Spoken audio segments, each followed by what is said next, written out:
नमस्कार, myself Dr. Ashok Kumar Siroya, Department of Zoology, SPC, Government College Ajmer. आज हम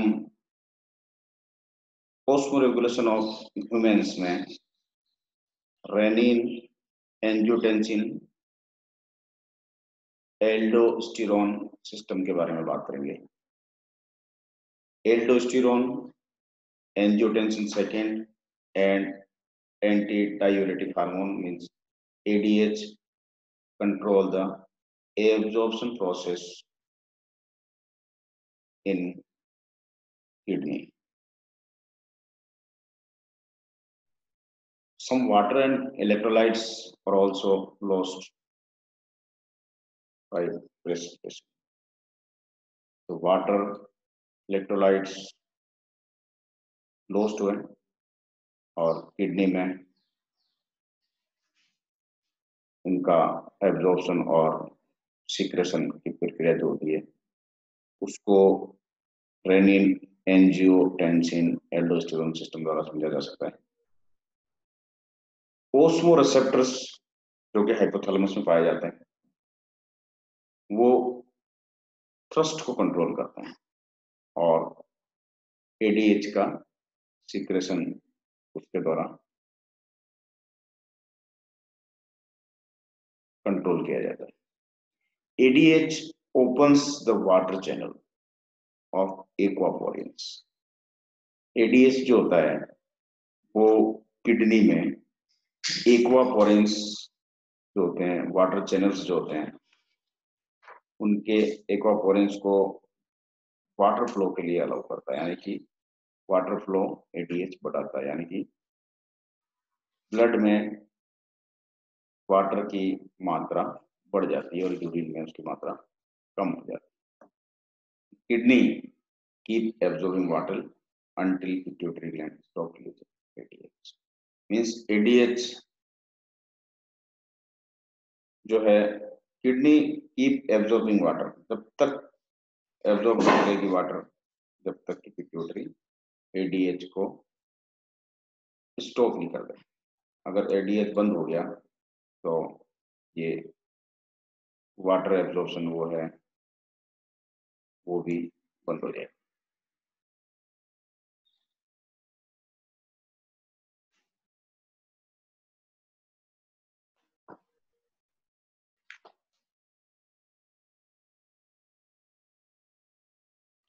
ये शरीर के महत्वपूर्ण जो अंग है उसमें liver, kidney, lungs, retinal cortex और किडनी। तो ये जो लीवर है ये बनाता है एंजियोटेंसिनोजन। एंजियोटेंसिनोजन एक तरह से अक्रिय एंजियोटेंसिनोसिन है या इनर्ट फॉर्म ऑफ एंजियोटेंसिन है। तो ये लिवर में इसका प्रोडक्शन होता है और ये ब्लड सर्कुलेशन में चला जाता है। फिर जो किडनी है, किडनी में एक हार्मोन प्रोड्यूस होता है, उसको बोलते हैं रेनिन। रेनिन हार्मोन जो है ब्लड में जाकर के एंजियोटेंसिनोजन को कन्वर्ट करता है एंजियोटेंसिन फर्स्ट। एंजियोटेंसिन फर्स्ट जो है लंग्स के अंदर एंजियोटेंसिन नामक एंजाइम द्वारा एंजियोटेंसिन सेकेंड में कन्वर्ट होता है और जो एड्रिनल कॉर्टेक्स है उस पे एंजियोटेंसिन सेकेंड का पॉजिटिव इफेक्ट होता है। पॉजिटिव इफेक्ट मीन्स थर्स्ट को बढ़ाने का काम करता है और ये वेसोप्रेसिन को रिलीज करने के लिए हाइपोथैलेमस में या ब्लड सर्कुलेशन में उसको स्टिमुलेट करता है। और एड्रिनल वेसोकॉन्ट्रैक्शन यानी कि जो एड्रिनल एंटीरियर वेसो आर्टीरियर जो आर्टरीज होते हैं उसमें वेसोकॉन्ट्रैक्शन के लिए स्टिमुलेट करता है। तो जो वेट आर्टरी का जो व्यास है वो ज्यादा होता है, उसका व्यास ये छोटा कर देता है।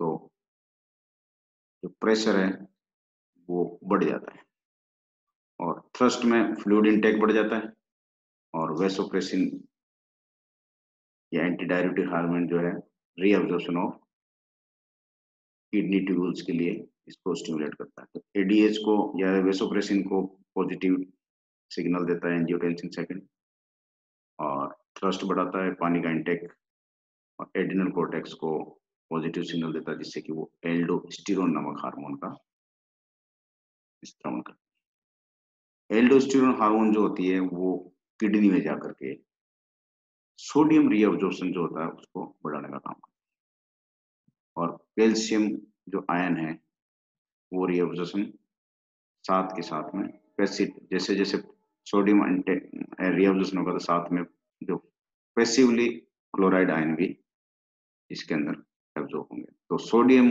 और क्लोराइड का जो है बैलेंस कंजर्व किया जाता है और सोडियम और क्लोराइड ऑस्मोटिकली होल्ड मोर H2O इन ECF और H2O कंजर्व हो जाता है बॉडी के अंदर। तो ये सारे सिस्टम यहाँ से हमने वाटर रीअब्जॉर्प्शन लिया तो ये भी वाटर को बढ़ाने का काम करेगा, वाटर कंजर्व हो गया। यहाँ पर हमने थ्रस्ट बढ़ी तो फ्लूइड इनटेक बढ़ा तो भी वाटर की मात्रा बढ़ी।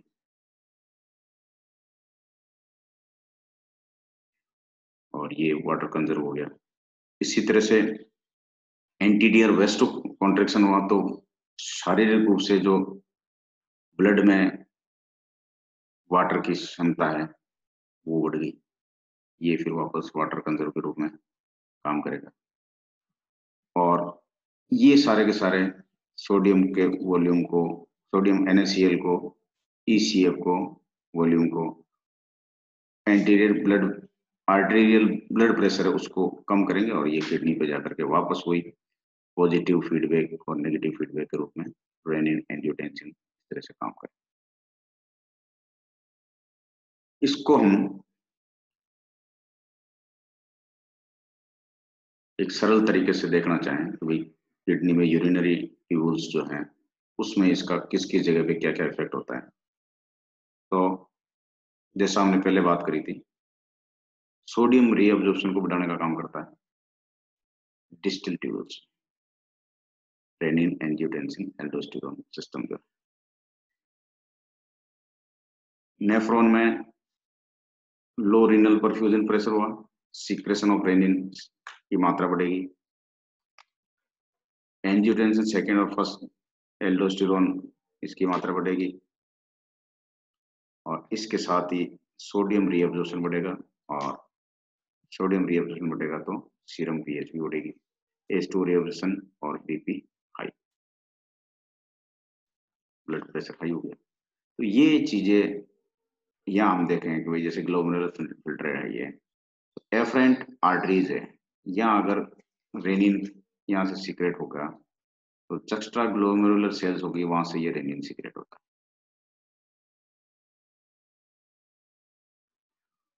Perfusion pressure, activation of B1 receptors, इसके जो प्रेशर कम होगा तो इसमें रेनिन को एक्टिवेट करने वाले जो B1 रिसेप्टर है वो एक्टिवेट हो जाएंगे और वो रेनिन का सीक्रेशन। फिर ब्लड का फिल्ट्रेशन यहाँ आता है। एंजियोटेंसिन सेकंड जो होता है वो प्रॉक्सिमल कॉन्वोल्यूटेड ट्यूब्यूल में सोडियम और कार्बोनेट के रीअब्जॉर्प्शन को स्टिमुलेट करता है। इसी प्रकार से आगे जो हेनले के लूप के बाद जो डिस्टल कॉन्वोल्यूटेड ट्यूब्यूल्स हैं उसके अंदर भी सोडियम और पोटेशियम क्लोराइड के रीअब्जॉर्प्शन के लिए यही एंजियोटेंसिन कार्य करता रहेगा। एल्डोस्टेरोन जो है वो प्रिंसिपल सेल्स या मुख्य सेल्स होती है उसके द्वारा सोडियम पोटेशियम का एक्सचेंज, यानी कि सोडियम को बाहर निकालेगा, सोडियम के साथ में पैसिवली क्लोराइड भी बाहर निकालेगा। Late distal tubes collecting duct जो होती है उसमें एल्डोस्टेरोन हाइड्रोजन के और पोटेशियम को बाहर निकालेगा। इंट्रा कैलेटेड सेल्स जो होती है उनके अंदर ये होगा, ये प्रिंसिपल सेल्स होंगे उसके। इस प्रकार से कैल्शियम जो है सेल्स में कम हो जाएगा, एल्डोस्टेरोन बढ़ेगा। तो ये एल्डोस्टेरोन सिस्टम है, रेनिन एंजियोटेंसिन एल्डोस्टेरोन सिस्टम है। ये शरीर में वाटर, मिनरल्स और जो ब्लड प्रेशर है उनको मेंटेन करने का काम करता है। एट्रियल नेट्रियूरेटिक पेप्टाइड जो है एक प्रोटीन है, ANP। ये रेनिन एंजियोटेंसिन एल्डोस्टेरोन सिस्टम जो होता है उसको अपोज करता है, यानी कि उसका उल्टा काम करता है। इनहिबिट सोडियम रीअब्जॉर्प्शन, सोडियम के रीअब्जॉर्प्शन को इनहिबिट करता है। रेनिन के सीक्रेशन को इनहिबिट करता है और GFR ग्लोमेरुलर फिल्ट्रेशन रेट जो होती है उसको डायलेशन ऑफ एफरेंट आर्ट्रियोल के थ्रू बढ़ा देता है। तो GFR बढ़ा देगा तो फिल्ट्रेशन ज्यादा होगा और रीअब्जॉर्प्शन ऑफ वाटर बहुत कम मात्रा में।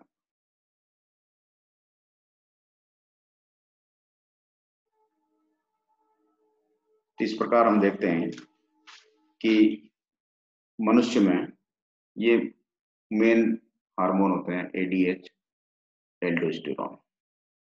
Increase water permeability collecting duct, ये वाटर परमिलिटी को बढ़ाने का काम करता है और ये एक्टिव रीअब्जॉर्प्शन ऑफ सोडियम को बढ़ाने का काम करता है। ये तो वाटर और ये इलेक्ट्रोलाइट।